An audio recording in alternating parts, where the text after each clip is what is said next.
é o que a vacina produz. Né? Hoje a gente tem vacina para varicela, então a princípio não é para que, se a criança estiver vacinada, a gente vai ter já essa proteção garantida, certo? O vírus da cachumba, né? A cachumba a gente vai ter a mesma coisa, o sarampo a mesma coisa, são algumas doenças aí que a gente tem essa produção quando a gente adquire a doença. Daí você pode virar para mim e falar assim, então eu não vou tomar vacina, porque se eu pego a doença, eu vou produzir esses anticorpos, dá na mesma, para que eu vou me sujeitar a uma vacina? A questão é que a vacina, como eu disse para vocês, ela é o vírus, né, ou a bactéria de uma forma enfraquecida. Então, os sinais e sintomas, eles são brandos, eles são condições que eles não vão levar o indivíduo a uma hospitalização. Aí, se eu adquirir a doença, pode ser que eu acabe contraindo uma forma mais grave da doença e precise aí de hospitalização e, em alguns casos, até uma complicação maior em relação a essa doença. Então, de certa forma, a gente tem aí, então, o organismo disparando aí um exército de defesa quando ele entra em contato com esse micro-organismo e ele vai criar uma memória. A gente chama isso de memória imunológica, né? Então, eu crio uma memória toda vez que o meu corpo entrar em contato com aquele micro-organismo, ele vai lembrar, opa, eu já conheço você, eu já sei como combater você através desses anticorpos, tá? É dessa forma, basicamente, que funciona, tá? E aí as pessoas sempre perguntam, mas afinal de contas, o que tem dentro de uma vacina? Porque a gente gerou-se nos últimos anos uma grande dúvida em relação às vacinas. O que a gente coloca dentro da vacina? Será que ela tem aí coisas que realmente podem alterar o nosso DNA? Né? Tinha muitas dúvidas em relação a se ela poderia não só desenvolver essas doenças, mas talvez outras doenças, provocar outras doenças. Uma que é muito característica, que as pessoas falavam antigamente, e que voltou à tona nos últimos anos, é que vacina causa autismo. Né? Eu não sei se vocês já ouviram sobre isso. Gente, a gente não tem relação alguma de vacinação e autismo, né? De que a vacina em si, as vacinas em si vão causar autismo. O autismo é considerado uma doença de fator genético, né? Uma condição genética e não associada aí a micro-organismos propriamente ditos. Outra coisa, né, que foi muito difundida, que quando a gente faz uma vacinação, a gente tem a instalação de algum tipo de chipagem, algum tipo de situação aí que vai ter aí um controle desse indivíduo. Isso também a gente sabe que não é verdade. Afinal de contas, o que tem numa vacina? Ela vai ter água para injeção, ela vai ter o micro-organismo ali assim, enfraquecido que a gente falou. Vão ter adjuvantes que ajudam a amplificar a resposta da vacina, que tudo isso são líquidos, tá? Então, são líquidos que auxiliam a gente a ter essa vacina de uma forma bastante segura. A gente vai ter estabilizantes. Por que eu preciso de estabilizantes? Para eu conservar, eu ter melhor eficácia, melhores condições dessa vacina, tá? Vamos pensar na vacina parecido com o que a gente tem com os alimentos. Quando você compra um alimento processado, ultraprocessado, por exemplo, ele vai ter vários adjuvantes e conservantes para que aquele alimento esteja próprio para consumo até a data da sua validade. É a mesma coisa que acontece com uma vacina, né? A vacina tem o seu lote, a sua data de validade, então tem todo um processo ali envolvido a esse funcionamento dessa vacina, tá? A gente vai ter antibióticos também que ajudam que não tenha um crescimento microbiano, porque a gente está falando de agentes vivos, né? Embora atenuados, a gente tem que ter esse controle para que não se proliferem outros micro-organismos dentro dessa vacina propriamente dita, tá? Então, esses são alguns cuidados que a gente precisa ter e lembrar sobre a vacinação, né? A gente tem ainda traços de proteína do ovo, tanto é que pessoas que são alérgicas ao ovo, né, à proteína do ovo, elas precisam ter aí um maior cuidado em relação à vacinação. Ela não vai poder tomar vacina? Precisa de uma avaliação, na verdade, tá? Então, os médicos aí que são os profissionais mais habilitados para fazer essa indicação. Então, se você tem aí qualquer problema de saúde que possa causar uma reação alérgica, aí a vacina ela é contraindicada, tá?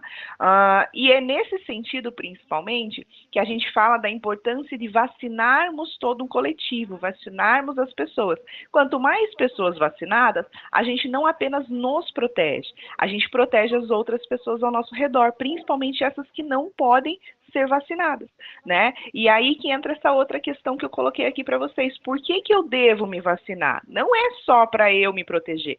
Eu costumo falar que vacinação, gente, ele é um ato, não é um ato individual, ele é um ato coletivo. A gente se vacina para a gente se proteger, mas a gente também se vacina para a gente proteger as pessoas que não podem tomar vacina. Que pessoas que não podem tomar vacina?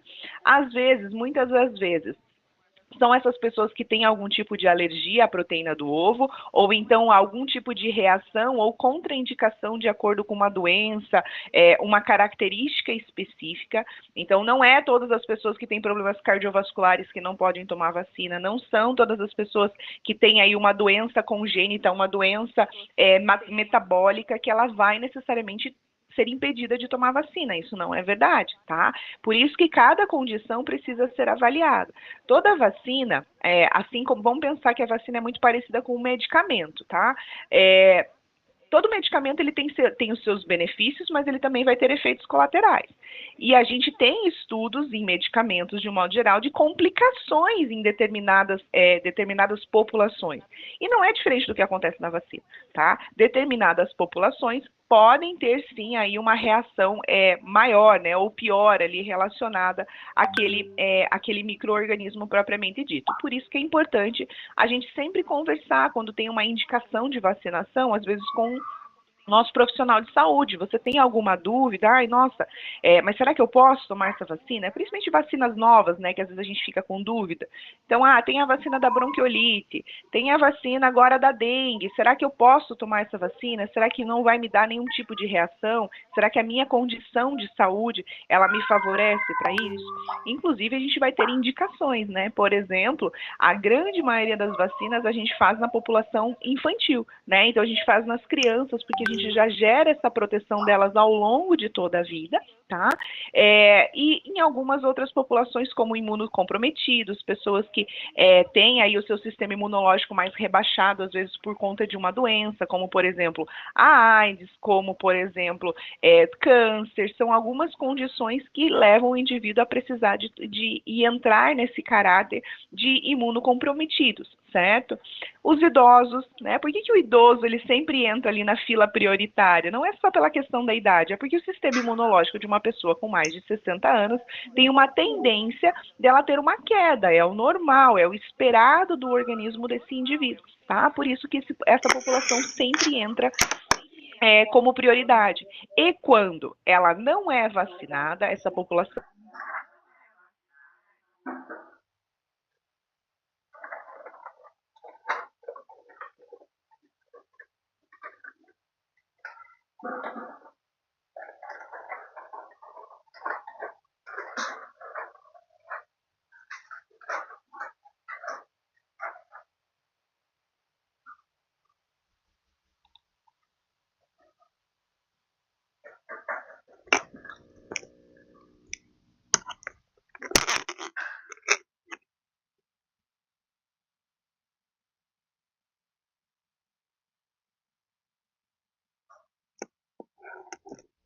frente a outras doenças, né? Então, há situações do hospitalar que podem piorar o seu quadro, né? Então, a gente tem esse cuidado, por isso que a gente fala tanto que vacinas salvam vidas.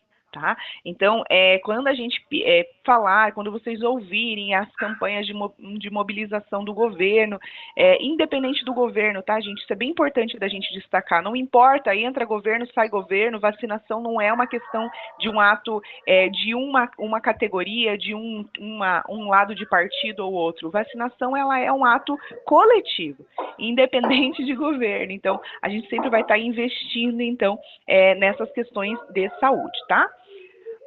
Que mais? Eu coloquei várias questões aqui que são perguntas, né? Então, que geraram muitas dúvidas na população nos últimos anos e trouxeram aí essa discussão relacionada aos problemas com as vacinas propriamente ditas. Então, uma das perguntas que as pessoas geralmente fazem é se as vacinas são seguras. Aí seguras. Por que a gente pode considerar a vacina algo seguro? Porque até ela chegar na gente, ela já passou por diversos processos, né, um processo bastante rigoroso de pesquisas, que garantem que elas minimizem, então, esses danos à saúde do indivíduo. Então, a gente não está sendo utilizado como cobaia, muito pelo contrário, outras cobaias já foram utilizadas para esses testes, né? Então, e pessoas que sabiam que estavam participando desses testes, isso é bem importante da gente lembrar, tá? Então, quando essas vacinas chegam até a gente, elas já têm aí uma aprovação, um quesito de segurança propriamente dito, né? Então, uma média aí, por exemplo, de 98%, né? Até coloquei como exemplo aqui para vocês. A eficácia de 2 doses da vacina contra o sarampo, por exemplo, é de 98%, o que significa que 98 de cada 100 pessoas vacinadas vão ficar protegidas. Então, essa questão das doses também é bastante importante, a gente sempre lembrar quantas doses eu preciso tomar dessa vacina. Essa vacina é dose única, então é só uma e está tudo resolvido. Tem outras que elas vão precisar de 2, 3 doses, algumas vão ser 3 doses e mais um reforço. Então, geralmente a gente trabalha nesse formato. Por quê? Até o organismo gerar todos esses anticorpos, esse processo de imunidade, a gente vai fazendo esses reforços quando for necessário. Luana, por que na vacina da gripe a gente tem que tomar todo ano a vacina da gripe? Ela é uma vacina sazonal, tá, gente? Por que sazonal? Porque todo ano o vírus muda, né? Então, todos os anos a gente tem uma cepa nova, né, relacionada à gripe. Então, por exemplo, esse ano a vacinação da gripe, pelo Sistema Único de Saúde, a gente contempla 3 cepas de vírus da gripe, de vírus influenza.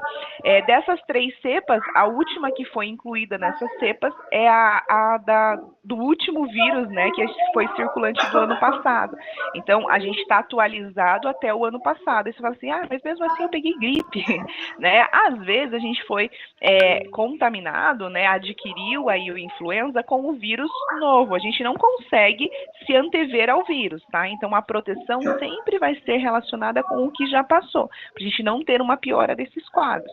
E isso reduz bastante as infecções e os internamentos, principalmente, tá? Então, a vacina da gripe ela é uma vacina sazonal e precisa, sim, tomar todos os anos, tá? Essa é a diferença dela, porque a gente vai ter uma variação desse vírus.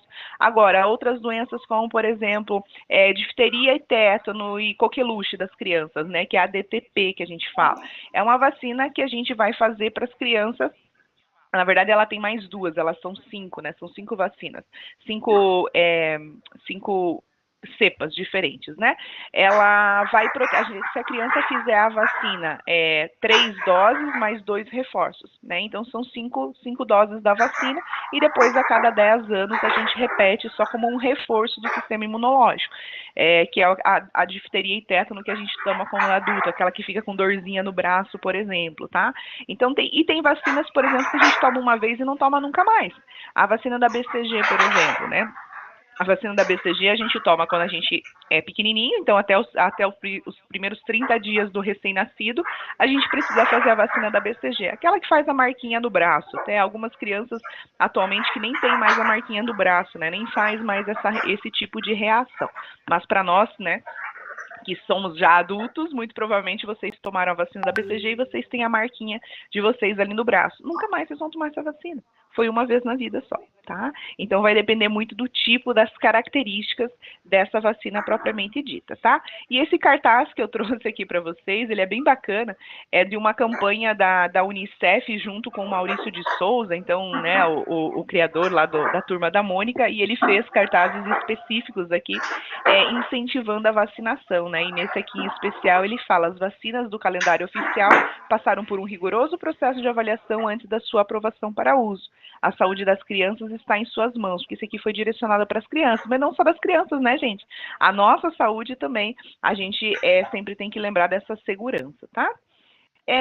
Eu trouxe para vocês duas diferenciações aqui que eu quero que vocês entendam um pouquinho. Quando a gente fala sobre surto, epidemia, pandemia, o que é erradicação, o que é eliminação, só para vocês entenderem um pouquinho no contexto de vacina mesmo, tá? Então, quando a gente fala, por exemplo, estamos com surto de meningite, surto de cólera, surto de dengue, surto de influenza. O que é esse surto? O que a gente fala o que diz respeito a um surto? Surto é quando a gente tem um crescimento de uma infecção causada por alguma bactéria, algum micro-organismo, algum vírus em específico, em uma determinada área, uma área limitada. Geralmente, um bairro, uma região da cidade, às vezes nas escolas. Tem escolas nessa época do ano que começam, estamos com surto de bronquiolite, estamos com surto de varicela. Só naquela região, é só naquela escola, não são todas as escolas que estão com o mesmo surto. Às vezes acontece isoladamente, né?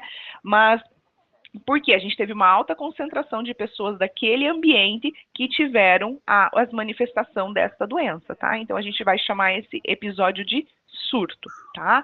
A gente vai ter o que a gente chama de epidemia, quando esse surto ele já ultrapassa os muros de uma escola ou já ultrapassa a delimitação geográfica de um bairro. Então, a gente tem uma epidemia na cidade, uma epidemia no estado. Então, por exemplo, a dengue é uma que é um exemplo, né? Então, por exemplo, aqui no Paraná, a gente tem uma epidemia de dengue na região do litoral e na região norte do estado. Então, é característico dessas regiões. Ela tem uma epidemia dessa doença. A gente vai ter uma epidemia de dengue ali em outras cidades do Brasil, mas não é no Brasil inteiro. Não são todas as regiões do país que vão ter essa característica, o desenvolvimento dessa doença, tá? A pandemia, todo mundo já sabe, né? Esse já ficou bem característico para a gente, é quando a gente já tem uma proporção muito maior da infecção dos micro-organismos, que eles atingem aí toda uma população que ultrapassa os continentes, então o mundo inteiro. O maior exemplo para a gente é a pandemia da Covid-19, né? Então, que foi bem recente para todos nós, então a gente sabe muito bem do que se trata. E uma endemia, né? Qual que é a diferença de uma endemia para uma epidemia? A endemia é quando ela acontece de forma rotineira. Tipo, é uma característica daquela região. Aquela região sempre tem essa doença. A gente não consegue controlar ela. A gente minimiza os danos, mas ali a gente sempre vai ter essa problemática. Isso acontece, por exemplo, aqui no Brasil em relação à febre amarela, né? Então, a gente tem uma região endêmica de febre amarela. Que região é essa? A região norte do país. Né? A região norte do país é uma região endêmica para a febre amarela. Tanto é que a gente sempre indica que quando você vai fazer uma viagem, se você não tem a vacina da febre amarela, né? Atualmente, a vacina da febre amarela, ela faz parte do calendário tanto da criança quanto do adulto. Então, se você não é vacinado para a febre amarela, eu indico que você faça a vacinação independente de você viajar para a região norte do país. Mas, se você vai para a região norte, principalmente, precisa fazer uma viagem para lá, tem uma viagem de férias ou, sei lá, de trabalho mesmo agendada para essa região do país, e não foi vacinada, é importante que você se organize para fazer a vacinação da febre amarela, porque lá é uma região que acontecem muitos casos de febre amarela, né? E a gente não consegue ter um controle muito grande em relação a essa doença por conta do hospedeiro, né, que é quem vai fazer a transmissão, que é o mosquito ali, que transmite a febre amarela, certo? E aí a gente vai ter uma outra situação que diz respeito a quando a gente tem o fim de uma circulação de algum micro-organismo propriamente dito, tá? São 3 características: a erradicação, a eliminação e o controle. A erradicação é o que a gente queria para todas as doenças, né? Então, para que definitivamente não tivesse mais a circulação dessa doença no planeta. Atualmente, erradicada do nosso planeta, a gente tem a doença da varíola. Eu não sei se vocês lembram dos livros de história, porque isso geralmente a gente estudou. Nossa geração, ela não conheceu a varíola, ainda bem, né? Nos livros de história, a gente vai ter a história da varíola. Nossa, que foi uma doença que assolou muito a população e a população mundial. Só que num trabalho aí muito importante de diversos profissionais da área da saúde, estudiosos, a gente conseguiu chegar a uma vacina e conseguiu vacinar toda a população, inclusive em alguns casos, mesmo sob protesto, as pessoas eram obrigadas a se vacinar, e a gente teve a erradicação da doença. Ou seja, não teve mais a circulação daquele micro-organismo no ambiente. As pessoas simplesmente não tinham mais como ter contato porque ele não circulava, né? Essa era a condição principal relacionada à erradicação. Outro item que a gente tem é a eliminação. A eliminação é quando essa circulação dessa doença, ela não está em uma região, a gente não tem mais ela característica no país. Então, um exemplo disso é o sarampo. Aqui no Brasil, a gente teve a eliminação do sarampo por bom período, né? Por um grande período, a gente teve a eliminação do sarampo, e ele simplesmente só acontecia em algumas regiões de outros países.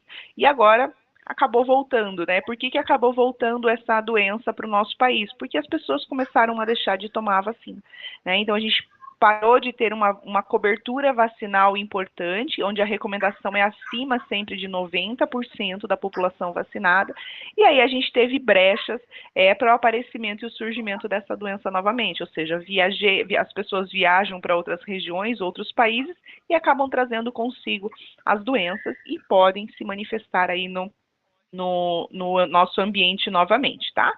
E controle, o que é controle? É quando a doença ela não desaparece, mas ela tem a sua incidência reduzida. Então, o exemplo é a febre amarela. A febre amarela ela não sumiu, ela não desapareceu, mas controle sobre a doença está controlada no nosso país, a gente não tem mais surtos de febre amarela, a gente não conseguiu eliminar ela, mas a gente consegue controlar. Então, a população vacinada, a gente tem um maior controle sobre isso. Eu vou mostrar para vocês depois, alguns slides para frente, como que funciona esse processo de quanto mais pessoas vacinadas, como a gente vai tendo esse controle da doença, e vocês vão entender um pouquinho melhor, tá?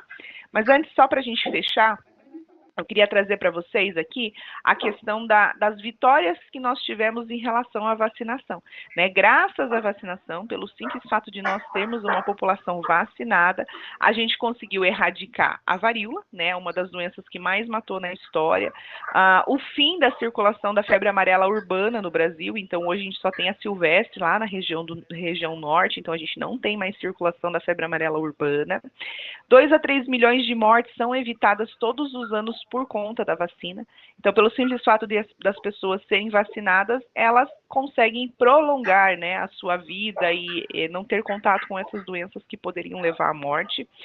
A gente tem quase uma erradicação da poliomielite. Eu não sei se vocês lembram sobre a história da polio, mas a poliomielite é uma doença que ela atinge principalmente na infância, ela causa um enfraquecimento da musculatura e a pessoa pode ou ter outras complicações e ficar aí paraplégica, tetraplégica, em algumas condições devido ao avançar e ao desenvolvimento dessa doença no organismo do indivíduo, tá? Ela foi muito comum ali nos anos 70, 80, a gente tinha muitos casos de poliomielite. A partir ali dos anos 90, com a entrada do Programa Nacional de Imunizações, a gente já reduziu bastante isso e a gente eliminou a poliomielite no nosso país, tá? Então a polio hoje não tem uma circulação dessa doença na nossa região, mas ela pode voltar se a gente começar a reduzir o número de pessoas vacinadas, tá? Atualmente no mundo a gente tem casos apenas registrados, né, com frequência na região do Afeganistão e do Paquistão, tá? A gente teve uma eliminação da rubéola congênita, do tétano materno, do tétano neonatal em toda a região das Américas por conta da vacinação. Então, a gente faz aí com frequência, além do esquema para criança de difteria, tétano, coqueluche, né, rubéola, difteria, tétano rubéola, difteria e tétano, gente, desculpa.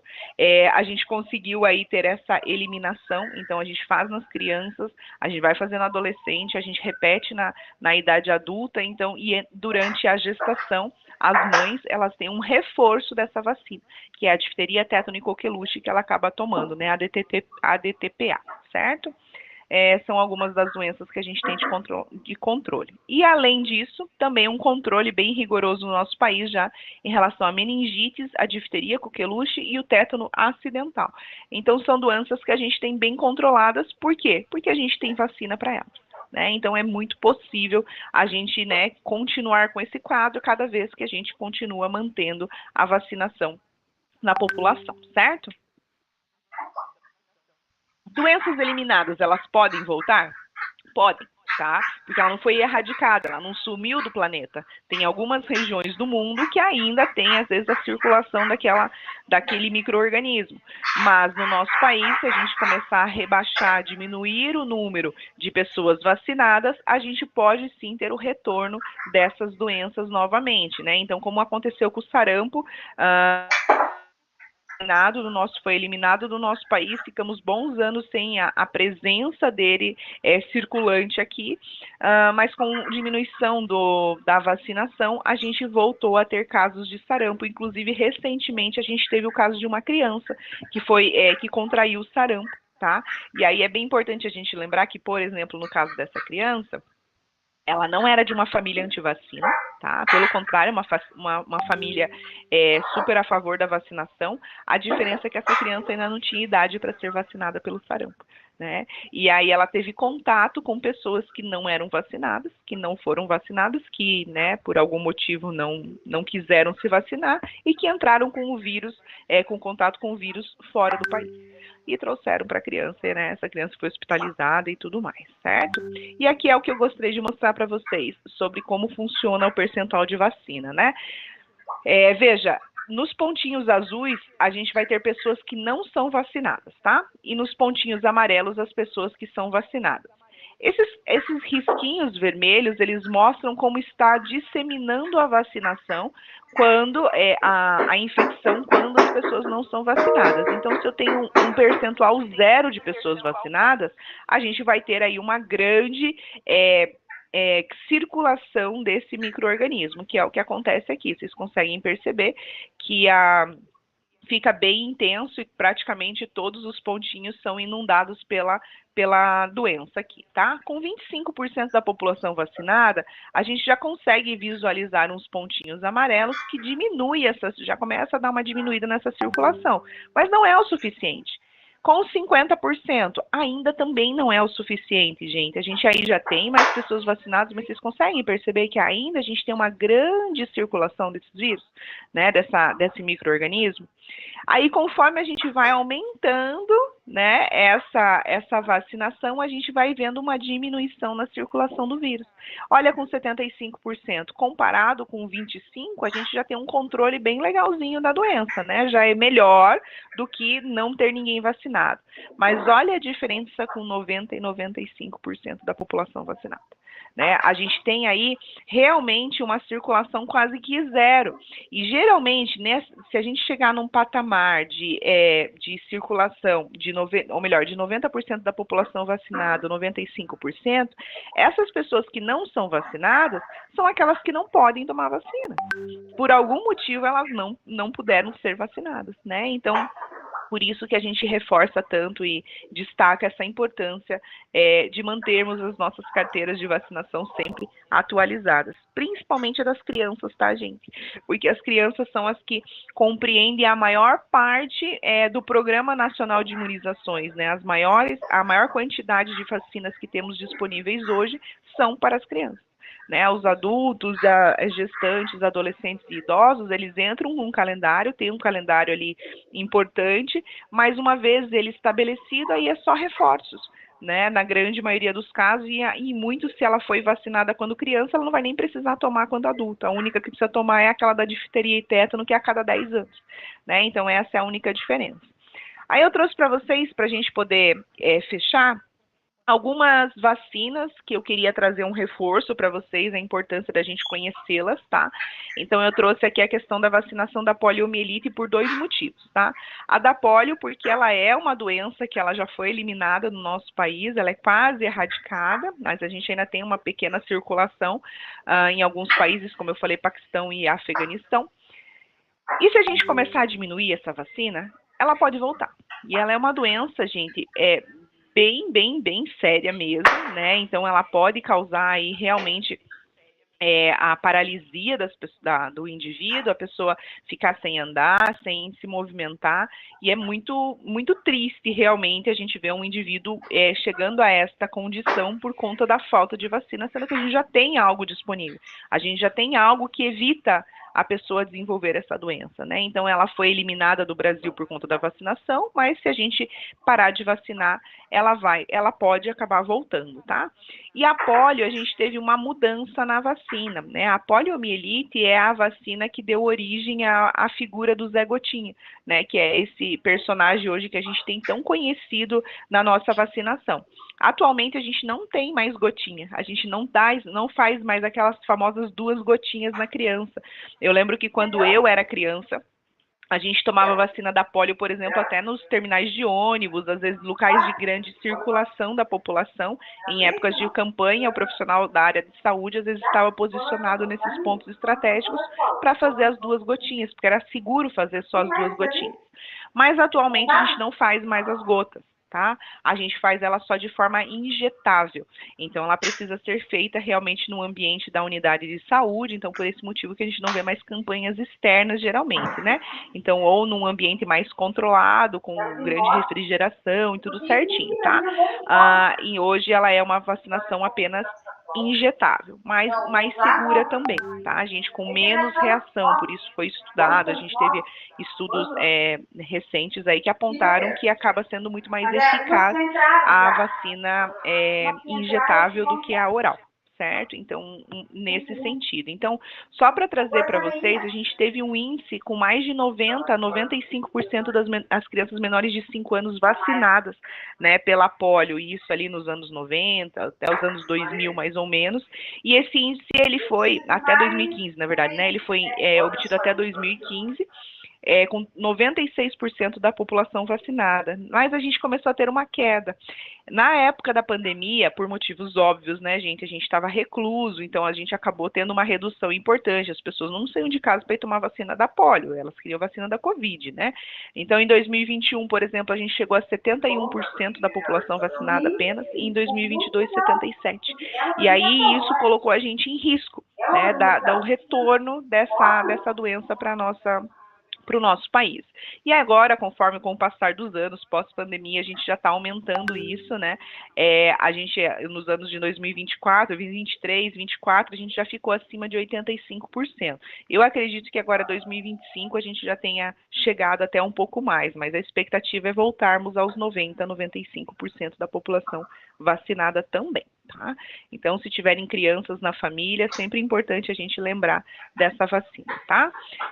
Outra vacina que entrou no calendário é a vacina da bronquiolite. A bronquiolite é aquela doença que causa internação importante nos bebês, né, os bebezinhos que acabam ficando internados por questões respiratórias e os idosos, né, então são as populações mais atingidas por essa doença. Ela faz um fechamento ali dos brônquios e bronquíolos, e aí a gente não tem as trocas gasosas, né, o processo de respiração ele fica dificultado, podendo levar o indivíduo à necessidade de uma respiração mecânica, né, que a gente fala ventilação mecânica, quando a gente precisa ser entubado em ambiente hospitalar, por exemplo, tá?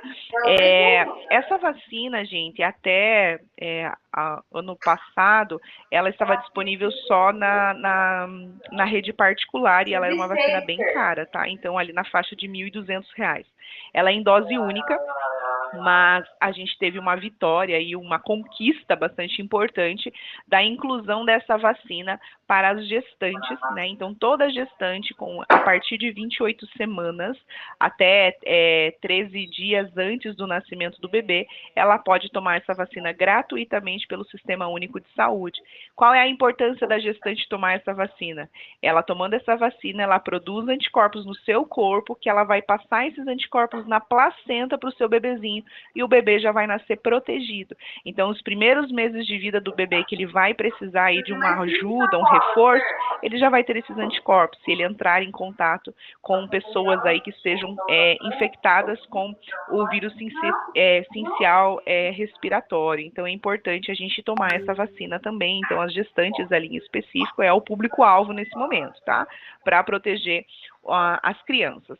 E no caso dos idosos, ela ainda não está à disposição no Sistema Único de Saúde, ela está disponível só na rede particular, mas também já tem aí alguns projetos e alguns estudos nesse sentido para incluir para a população de idosos que também acaba sendo bastante acometida por essa doença, tá? Então, uma vacina aí que vale a pena e extremamente importante como conquista no nosso calendário.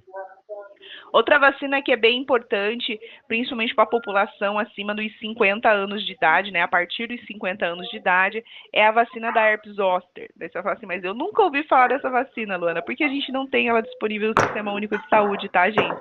Ela é uma vacina apenas na rede particular, ela tem uma dose aí que varia em torno de R$700 a R$900 cada dose na rede particular, não é uma vacina barata, e ela precisa de 2 doses. Né? Então, são 2 doses da vacina e a gente tem ela à disposição na rede particular. Por que ela é uma vacina importante? Porque a herpes zoster, ela causa dores, uma problemática muito importante no indivíduo que pode levar a grandes complicações. Então, ele ataca ali o nosso sistema nervoso, né? Os gânglios do nosso sistema nervoso. Como que eu vou adquirir a herpes zoster? Toda pessoa que teve varicela, né? Então, se a gente teve varicela, que é principalmente a nossa geração, é uma geração que acabou contraindo muito a varicela, a gente teve o vírus guardadinho lá no nosso organismo, tá? Ele não causa mais nenhuma doença, mas ele fica guardadinho. Quando a gente tem o rebaixamento do nosso sistema imunológico, por exemplo, então eu estou muito estressada, eu estou pegando infecções recorrentes, principalmente a partir dos 50 anos de idade, essa doença ela pode reaparecer, né? A herpes acaba se manifestando novamente no organismo desse indivíduo, causando aí, né, desenvolvendo problemas, né, terríveis no sentido de dores, né, então é o famoso cobreiro, vocês já devem ter ouvido falar sobre essa palavra, as avós falavam bastante, é o cobreiro, é o cobreiro. O que é esse cobreiro? Ele faz essas lesões, principalmente aqui na região de costas, né, então aqui na região dos ombros para trás nas costas, no dorso, algumas pessoas vão ter a manifestação na região do rosto, pode causar uma paresia, então paralisar uma parte, né, do rosto do indivíduo, às vezes dos braços, por conta dessa infecção, né, então fica muito intenso, ela afeta aí toda essa região de nervos, principalmente no nosso organismo, pode afetar a região de olhos, né, eu lembro que o meu sogro teve na região da face, e o olho dele ficou assim quase que fechado, ele quase perdeu aqui boa parte teve uma dificuldade bem grande de recuperação do processo da visão, porque ele não estava enxergando direito, além da pálpebra ficar mais caída, depois ele teve aí comprometimentos no nervo óptico, então outras questões. Sem contar que pode causar muita pressão na região de cabeça, então comprometer aí a circulação, a questão de dores, né, causando dores de cabeça no indivíduo, algumas outras sensações, como se a pessoa estivesse tendo um AVC, por exemplo, né?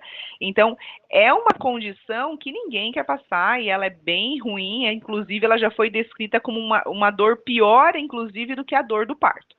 Né, eu não posso dizer, nunca tive herpes zoster, mas geralmente as pessoas que tiveram a doença sempre fazem esse relato, principalmente quando ela é muito intensa, né, uma condição aí que realmente faz as lesões, faz paresia, a pessoa realmente não consegue nem ter muitos movimentos e compromete bastante a qualidade de vida do indivíduo, tá? Então, a vacina da herpes zoster, ela vem justamente para contribuir e minimizar essa circulação, né, que você tem essa reativação da doença propriamente dita. Aqui a diferença é que a doença já está com a gente já tem o vírus guardadinho no nosso organismo.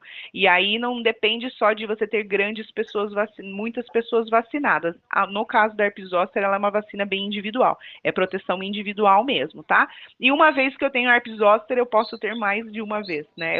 Infelizmente, a pessoa pode vir a adquirir mais de uma vez a doença, ela pode se reativar. E ela é bastante comum na população idosa.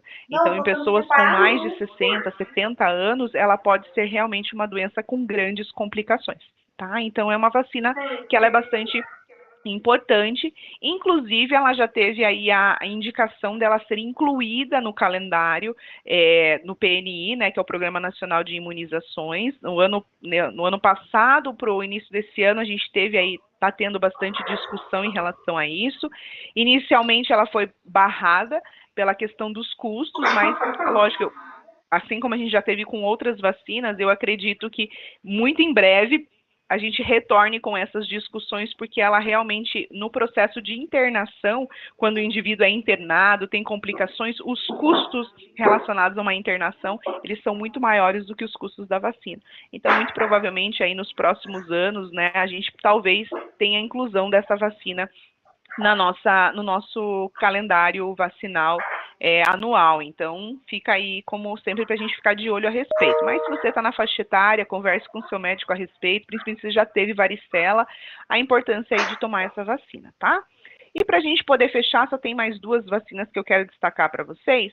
A primeira delas é em relação à vacina da dengue, tá? A vacina da dengue também é uma conquista, é uma vacina que a gente tá disponível no nosso sistema público de saúde. A gente tem hoje dois fabricantes da vacina, né? A primeira delas é a Qdenga, né? Que foi a primeira que foi disponibilizada para a população. Ela tem uma necessidade de tomada de 2 doses e ela foi distribuída para a população da faixa etária dos 10 aos 14 anos, faixa etária dos adolescentes, tá? Essa foi a vacinação destinada inicialmente. Como a gente não tinha atingido o número de pessoas vacinadas, a proporção, sobrou muita vacina e eles acabaram aumentando essa população. Então, teve regiões do país que chegou a vacinar pessoas até de 18, 20 anos de idade, então, a depender da região. Só que ela é uma vacina que ela é para regiões específicas, regiões que a gente tem surto de dengue, né? Então, por exemplo, aqui na região, eu estou em Curitiba, então, para quem está em Curitiba, a gente não teve a disponibilização da vacina da dengue, porque aqui a gente não tem surto de dengue, a gente tem casos isolados, eles estão aumentando a cada ano, mas a gente não teve surto. Mas na região litoral do nosso estado e na região norte, a gente tinha a disposição dessa vacina, tá? Então, ela é uma vacina hoje que ela também pode ser adquirida na rede particular, tá? Na rede particular, a dose, ela gira em torno de 350 a 500 reais, mais ou menos, dependendo do laboratório, do local da aplicação, e são feitas em 2 doses. Só que a gente está com uma novidade. Esse ano a gente teve aí a implantação também, e está no processo ainda de estudo mesmo, né, de ampliação dessa vacinação, da vacina produzida aqui no Brasil, lá no Instituto Butantan, né, e essa vacina do Instituto Butantan, ela é considerada melhor ainda, no sentido que ela é de uma única dose. Então, eles estão ampliando aí essa vacinação para as regiões do país com necessidade, com surto, mas não só para os adolescentes, mas ampliando para profissionais da área da saúde, profissionais que trabalham em regiões específicas, determinados trabalhos, como agentes comunitários de saúde, entre outros, que podem ter mais contato aí com o mosquito. Então, quem sabe, mais para frente também a gente já tem essa vacina à disposição de toda a população, tá? Então, atualmente só na rede particular e a Qdenga, né, que é a que está disponível de 2 doses, que a gente precisa de 2 doses. A do Butantan ainda é só para o SUS, tá? E por fim, mas também não menos importante, a vacinação do Covid. Você fala, Luana, mas a Covid todo mundo já tomou, já está tudo certo, tudo resolvido e tudo bem. Beleza, isso realmente aconteceu. A única coisa que eu quero destacar para vocês é que a vacina do Covid, ela está inclusa. Ela foi incluída no Programa Nacional de Imunizações, então ela entra, assim como todas as outras vacinas, como uma vacina considerada obrigatória, né? Então, para a gente fazer a tomada dessa vacina na população, principalmente de crianças de 6 meses a 5 anos de idade. Então, para que essa população já, a partir dessa faixa etária, ela já esteja imunizada em relação a essa doença. Foi incluído também nessa população do Covid-19 as gestantes e os idosos, tá? Então, toda vez que uma mulher estiver gestante, vai ser recomendado para ela tomar a vacina da Covid, a vacina da gripe e a vacina da DTPA. E os idosos, o ideal, a recomendação é que essa vacina seja feita anualmente, junto com a vacina da gripe, tá? Então, essa foi a questão. As doses, né, que perguntaram aqui, a população aí de maiores de 18 anos, né, que já tomaram a dose, são 2 doses da vacina, então para quem precisa tomar, e das crianças, se eu não me engano, são 2 doses também, porque meu filho tomou 2, foram 2, com um intervalo ali de 2 meses entre uma vacina e outra, 2 meses ou 3 meses, se eu não me engano, eu não tenho certeza do intervalo, mas são 2 doses da vacina para as crianças também, tá, gente? E aí as pessoas às vezes têm muitas dúvidas, né? Poxa, mas a gente já teve alguns estudos que foram apontados com dificuldades. Será que realmente ela é recomendada para as crianças e tudo mais? Olha, gente, eu vou ser bem sincera para vocês, né? Como profissional de saúde, falando para vocês, ela é uma vacina segura, sim. A gente teve casos específicos, né, aí associados a alguns estudos de, às vezes, complicações, situações, foi uma população que não foi muito estudada e tudo mais, mas a gente já passou do olho do furacão da Covid e os estudos continuaram, né? Eles não pararam porque a população se revoltou em relação à vacina, né? Muito pelo contrário, eles acabaram sendo aí muito mais estudados, muito mais aprofundados, e hoje a gente tem a inclusão aí dessa vacina dentro do calendário, e ela é bem importante. O que eu costumo orientar para as pessoas? Eu tenho dúvidas em relação à vacina, eu não tenho certeza, eu não me sinto segura em relação à vacinação, tá? O que eu faço? O que eu tenho que fazer? Será que eu tomo? Será que eu não tomo? Converse com o seu médico. Então, se for a criança, converse com o pediatra. Fulano de tal, pediatra fulano de tal, você é favorável? O que você me diz? Será que meu filho vai ter risco? Quais são as situações dele? São pertinentes a tomar vacina? Não é? O que você recomenda? É melhor eu fazer no público? É melhor eu fazer no particular? Todas essas discussões, elas são importantes, tá? Uma coisa bem importante em relação às vacinas que são disponibilizadas no calendário nacional, via SUS, e das particulares, é em relação ao número de cepas, tá, gente? Então, as cepas das vacinas no particular, por exemplo, para meningite, pneumonia, gripe, elas são maiores. Eles compreendem mais do que a quantidade disponibilizada que a gente tem hoje no calendário do SUS, tá? Isso quer dizer que a do SUS é ruim? Não, a do SUS não é ruim, ela só não tem a mesma quantidade, né? Até a Bruna colocou aqui. Sobre a vacina da gripe, existe de fato diferença entre a vacina fornecida do SUS e a dos particulares? Sim. A do SUS são 3 cepas, tá? 3 cepas, e a do particular são 4. Então, a gente tem uma cepa a mais de proteção, tá? Lembrando que a gente sempre vai ter uma atualização dessa vacina em relação a essa quantidade de cepas, tá? Então, proteção ali, às vezes, se não me engano, é H1N1 que eles fazem, influenza A, influenza B, e geralmente no caso da particular, daí mais uma, né? Então, são as principais que a gente vai ter aí de diferença. Na meningite, a gente tem diferença dos particulares para o SUS também. Meningite, pneumo, a gente vai ter diferença. Então, tem algumas que a gente vai ter essa diferença sim, mas é pela quantidade de cepas, tá bom? Não pela segurança da vacina, que às vezes o laboratório, inclusive, é o mesmo, tá? O mesmo laboratório que fornece para o SUS é o que fornece para particular, e o pessoal acaba, né, pagando por essa vacina. Não estou desestimulando vocês de fazerem particular, eu acho que pelo contrário, particular ajuda muito, principalmente nessas que tem maior quantidade de cepas, ela é altamente recomendada, tá? A Cristiane perguntou aqui, para adultos a vacina da Covid-19 passou a ser como a da gripe, que deve ser tomada todo ano? Para idosos, sim, tá? Para os adultos que fizeram já a recomendação para os adultos maiores de 18 anos, né, a gente tem que tomar só um reforço. Então, se você tomou 2 doses da vacina do Covid durante ali o processo da pandemia, é recomendado que você tome só uma terceira, que seria o reforço.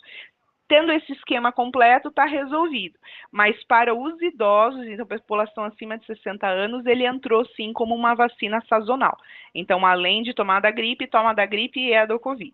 E daí aí que a gente, às vezes, tem as pessoas não querendo tomar da Covid, né? Mas eu já tomei um monte, né? Idosa, minha mãe é uma que do dia falou, nossa, mas eu já tomei tanta vacina da Covid, não aguento mais tomar.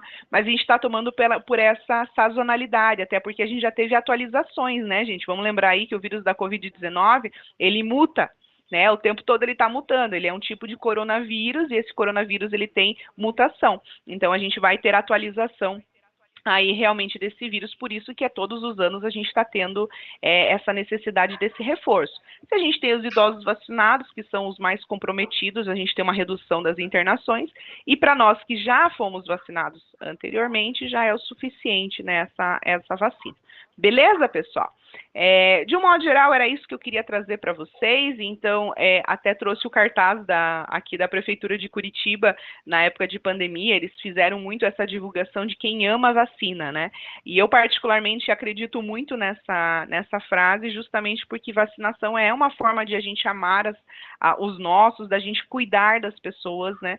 E não só dos nossos, mas das pessoas ao nosso redor, né? Então, de todo o coletivo.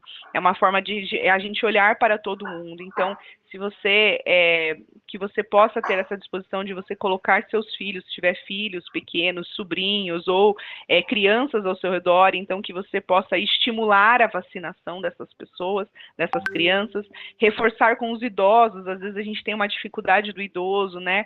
Ah, será que eu tomo, será que eu não tomo? Eles têm medo, às vezes com receio, não querem tomar, têm medo de pegar gripe e assim por diante, mas reforçar em relação que se não forem vacinados, eles podem ter uma piora do quadro, uma hospitalização. Por isso que a gente precisa tomar a vacina todos os anos, tá bom? E só para a gente poder fechar, a vacina da gripe, ela está disponível no Sistema Único de Saúde atualmente para as populações de risco, idosos, gestantes e crianças de 6 meses até 5 anos de idade, profissionais da área de saúde e profissionais da educação, tá? Após, né, passado agora por esse período, geralmente que a gente completa a vacinação ou que a gente coloca à disposição da vacinação para essa população, começa-se a aumentar as populações, então as faixas etárias, parecido com o que aconteceu com a Covid, gente, acontece todo ano isso com a gripe, tá? Eu não vou tomar então agora em julho, que daí já passou o período. Não, a maior recomendação é de março até maio, mas a gente tem circulação do vírus da gripe até em meados de outubro. Então é importante mesmo que fique disponível mais tarde, você já tomar a vacina com uma forma de você se proteger se ficar à disposição. Na rede particular, ela já está disponível para toda a população. Eu só diria para vocês para dar uma boa pesquisada para ver se todos os laboratórios têm, porque tem muitos locais que já não tem mais a vacina da gripe, tá? Então ela é uma vacina, como ela é dada geralmente de março até maio, então tem muitos lugares que já está com falta de vacina, tá bom? Inclusive no nosso laboratório aqui na Unimed Curitiba, a gente já não tem mais a disponibilização da vacina da gripe, tá? Então, só para vocês ficarem de olho em relação a isso, né, pesquisarem aí os laboratórios, caso vocês tenham interesse na vacinação. Beleza, gente? Certinho? Mais alguma dúvida, alguma questão? Estou à disposição de vocês. Se ficar aí alguma dúvida, alguma outra questão que você lembre depois, podem me mandar por e-mail, né? Meu e-mail está na tela de vocês, fiquem bem à vontade, a gente sempre responde vocês. Eu espero que de alguma forma a minha fala tenha contribuído para auxiliar vocês a buscarem, a se informarem cada vez mais, buscarem o serviço de saúde. Por favor, busquem informações em locais sérios, tá, gente? Rede social, às vezes a gente tem muitos, inclusive pessoas que se dizem profissionais da saúde fazendo divulgações erradas. Então, por favor, cuidem mais de vocês. Na dúvida, conversem e discutam sempre com o profissional de saúde de vocês, de referência. Combinado? Certinho? Muito obrigado pela participação de todos vocês e esperamos vocês aí no nosso próximo Conecta Saúde da Unimed Curitiba. Obrigada, gente. Tchau, tchau. Obrigado. Obrigada. Tchau, Leandro. Obrigado. Obrigada, tchau.